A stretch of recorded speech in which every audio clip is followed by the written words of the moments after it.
آئیے بڑھتے ہیں ہم اپنے تیسرے سبق کی طرف، جو ہے محنت میں عظمت۔ بہت اہم موضوع پہ اس میں اظہار خیال کیا گیا ہے۔ حضرت محمد رسول اللہ خاتم النبیین صلی اللہ علیہ وآلہ آلہ وصحبہ وسلم کا ارشاد ہے، الکاسب حبیب اللہ۔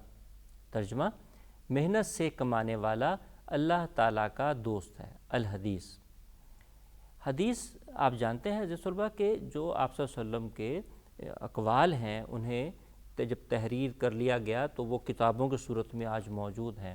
بنیادی طور پہ آپ صلی اللہ علیہ وسلم کے اقوال کو بھی کہتے ہیں، اور بھی ذرائع ہیں حدیث کہ آپ صلی اللہ علیہ وسلم کا عمل بھی اس میں شامل ہے، لیکن کم از کم جو بات آپ کے علم میں ہونی چاہیے، آپ صلی اللہ علیہ وسلم کے اقوال کو حدیث کہتے ہیں، یہ آپ کو ضرور معلوم ہونا چاہیے۔ جس نے اس پر عمل کیا، یعنی اس حدیث پر جس نے اس پر عمل کیا وہ کامیابی سے ہمکنار ہوا۔ دراصل دنیا ایک عمل گاہ ہے جہاں انسان کا ایک ایک منٹ قیمتی ہے۔ دنیا میں جتنے اشخاص بلندی پر پہنچے وہ اپنی محنت اور بے شمار سختیاں جھیل کر اس قابل ہوئے کہ عظمت و عزت حاصل کر سکیں۔ محنت کے بغیر کسی کو نہ عزت ملی نہ مرتبہ، بلکہ پیٹ بھرنے کے لیے روٹی کا لقمہ بھی حاصل نہیں ہوتا۔ حضرت صلی اللہ علیہ وآلہ آلہ وصحبہ وسلم کی زندگی دنیا کے سامنے ہے۔ مسجد نبوی صلی اللہ علیہ وآلہ آلہ وصحبہ وسلم کی تعمیر میں دوسروں کے ساتھ مل کر پتھر اور گارا اٹھاتے رہے۔ جنگ خندق کے موقع پر مدینہ المنورہ کے گرد خندق کھودنے میں صحابہ کرام رضی اللہ تعالی عنہ کے ساتھ مل کر کام کیا۔ آپ صلی اللہ علیہ وآلہ آلہ وصحبہ وسلم نے اپنے سب کام اپنے ہاتھ سے کرنے میں بھی عار محسوس نہیں کیا۔ سلطان صلاح الدین ایوبی ایک عظیم حکمران تھا۔ وہ حاکم ہونے کے باوجود اپنا کام خود کرتا تھا۔ جب اس نے مسیحوں سے ایک جنگ کے بعد بیت القدس واپس لیا تو اس شہر کی حفاظت کے لیے اس کے ارد گرد فصیل کی تعمیر کا فیصلہ ہوا۔ فصیل کی تعمیر میں صلاح الدین ایوبی نے سپاہیوں کے ساتھ مل کر کام کیا۔ اورنگزیب عالمگیر ہندوستان کا بادشاہ تھا، مگر اس کے باوجود وہ ٹوپیاں سی کر اور قرآن پاک لکھ کر اپنی روزی کماتا تھا۔ اس کا دسترخوان بادشاہوں جیسا نہیں بلکہ معمولی انسانوں کا سا تھا۔ اس کی ملکہ گھر کے کام خود کرتی تھی۔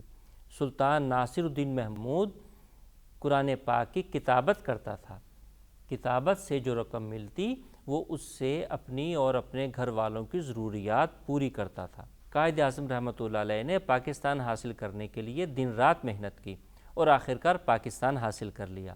قائد اعظم کے فرمان کام کام اور کام پر عمل کر کے ہم بھی بلند مقام حاصل کر سکتے ہیں۔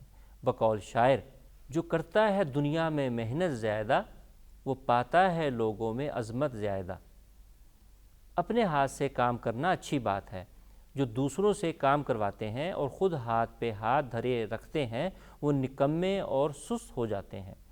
خود کام کرنے سے صحت بھی اچھی رہتی ہے اور انسان فضول باتوں سے بھی بچا رہتا ہے۔ انسان کی عزت و عظمت کا دار و مدار کسی اونچے خاندان میں پیدا ہونے یا کسی بڑے عہدے پر پہنچ جانے یا مال و دولت حاصل کر لینے پر نہیں۔ اس کی اصل عزت اس میں ہے کہ وہ اپنی ذاتی محنت، ہنر اور صلاحیت پر بھروسہ کرے اور ہاتھ سے کام کرنے کو عار نہ سمجھے۔ قوموں کی ترقی کے لیے ضروری ہے کہ قوم کے سب افراد کام کریں، اپنے ہاتھ سے کام کرنے کی عادت ڈالیں اور اپنے کاموں کے لیے دوسروں کا سہارا لینا چھوڑیں۔ پڑھائی میں بھی محنت کرنے سے منزل ملتی ہے۔ دنیا میں جتنی قوموں نے ترقی کی ہے اس کا سبب یہ ہے کہ ان قوموں کے افراد محنتی تھے۔ مشقت کی ذلت جنہوں نے اٹھائی، جہاں میں ملی ان کو آخر بڑھائی، کسی نے بغیر اس کے ہرگز نہ پائی، فضیلت نہ عزت نہ فرما روائی۔ مولانا الطاف حسین حالی۔ آئیے اب اس سبق کے مشکل الفاظ ہم دیکھتے ہیں۔ وہ کامیابی سے ہمکنار ہوا۔ ہمکنار ہوا، کامیابی حاصل کی۔ بہت عام لفظ ہے یہ ہمکنار ہونا۔ ہم دعا بھی دیتے ہیں خدا آپ کو کامیابی سے ہمکنار کرے۔ عمل گاہ، گاہ کہتے ہیں جگہ کو، عمل گاہ یعنی عمل کرنے کی جگہ، کام کرنے کی جگہ۔ دراصل دنیا ایک عمل گاہ ہے۔ اس کا اجر ہمیں آخرت میں ملے گا، یہ بھی اس کا مفہوم ہے۔ محنت کے بغیر کسی کو نہ عزت ملی نہ مرتبہ۔ عزیز طلباء، آپ دیکھ رہے ہیں کہ مرتبہ کے دو معنی ہیں۔ ہم کہتے ہیں کہ ایک مرتبہ میں لاہور گیا، وہ بھی اسی طرح لکھا جائے گا، اور یہی اس کا تلفظ ہے، ایک مرتبہ میں کراچی گیا۔ اور یہ ایک مرتبہ کا مطلب ہوتا ہے رتبہ، رتبہ سے ہے یہ، ٹھیک ہے؟ عزت ملتی ہے نہ رتبہ نہ مرتبہ۔ آر محسوس کرنا، کوئی برائی محسوس کرنا، کوئی غلطی خامی محسوس کرنا اس کے اندر، آر میں مجھے اس کام کرنے میں کوئی آر نہیں، ٹھیک ہے، مجھے یہ کوئی شرمندگی محسوس نہیں ہوتی اس کام کرنے میں، آر کا مطلب۔ فصیل، فصیل بڑی دیوار کو کہتے ہیں، ٹھیک ہے نا، ارد گرد فصیل کی تعمیر، بہت جیسے قلعے کی دیوار ہوا کرتی ہے۔ اگر آپ پرانی عمارات دیکھیں، خاص طور پہ لاہور میں، پشاور میں، تو بہت بڑی بڑی جو سینکڑوں فٹ بعض اوقات یا 100 فٹ یا اس سے زیادہ شہر کے ارد گرد جو ہے ایک دیوار بنائی جاتی تھی حفاظت کے لیے اس زمانے میں، اس کو فصیل کہتے ہیں۔ کتابت، کتابت عزیز طلباء کہتے ہیں ہاتھ سے لکھنے کو۔ ابھی تو کمپیوٹر آ گیا اور بہت سی مشینیں آ گئیں، تو پہلے کتابوں کو جب چھپائی نہیں ہوتی تھی تو ہاتھ سے لکھا جاتا تھا۔ قرآن پاک ہو یا کوئی بھی ایسی کتابیں ہوں، لوگ جو پڑھنا چاہتے تھے مشین کی ایجاد سے پہلے خاص طور پہ، آج بھی کتابت کی مختلف صورتیں موجود ہیں، لیکن کتابت ہاتھ سے لکھنا کسی چیز کو۔ یہ آپ نے علامت پہ نشان لگایا، یہ دیکھیے یہ شعر ہے تو اس پہ علامت شعر آئی ہے۔